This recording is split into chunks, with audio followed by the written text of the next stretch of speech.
There were 350 jobs. There's one that I would never do again. What's that one? Opal mining. I mean, the whole confined space world, like that deserves a riff on confined spaces. In fact, we did 2 specials on dirty jobs over the years called Really Tight Spaces, because the viewers love the really high, crazy stuff like top of radio towers and like window washing from bosun chairs, 500-600 feet in the air. That's a good one. But they also love super, super, super tight, claustrophobic spaces. They hate it, but they love to watch it. I remember shooting a buoy tube with the Coast Guard. These buoy tenders, you know, they bring up the buoys that are out in the channel and they're filled with barnacles and stuff, and they clean them and refurbish them before they put them back in. But there's a tube in the middle. It's hollow. It's about the size of your shoulders. And you shimmy up there and scrape the crap out. Opal mining. Yep. Opal mining in the Australian outback in a little town called Coober Pedy.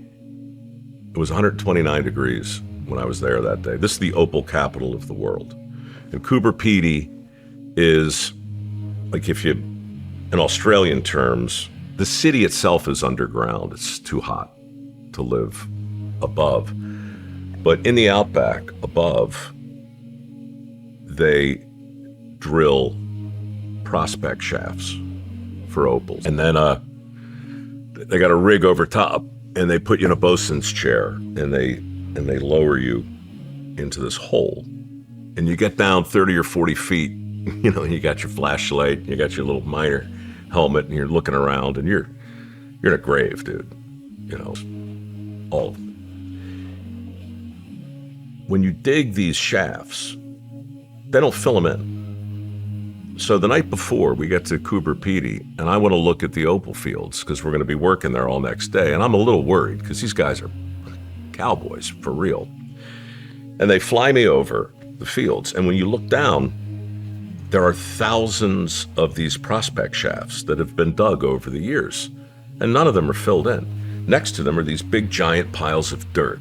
It's like an insane groundhog ran amok, right? Millions of them. And what's left are these 60-foot shafts with these giant piles of dirt next to them. And his pilot tells me a couple weeks earlier, they found a fella down there at the bottom of the shaft. Oh, shit. And he was getting a picture.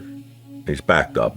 He's by himself. He trips, falls headfirst, 60 feet down, like a pinball all the way down.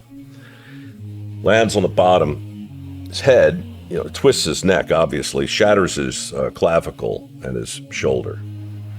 Now he's upside down. And on the one hand, I was happy to go in because it was so hot. And you go down 6-7 feet, and the flies, man, you're just covered with flies when you're topside. But you get 6, 7, 8 feet down, and it gets cooler. And you get 20 or 30 feet down, and it's pleasant, except for the fact that there's dirt all around you, and dirt's falling on your helmet. And it's like, imagine being like 3 or 4 millimeters tall in the bottom of a liter Coke bottle. Yeah. And just looking up. It's 60 feet, 6 stories. And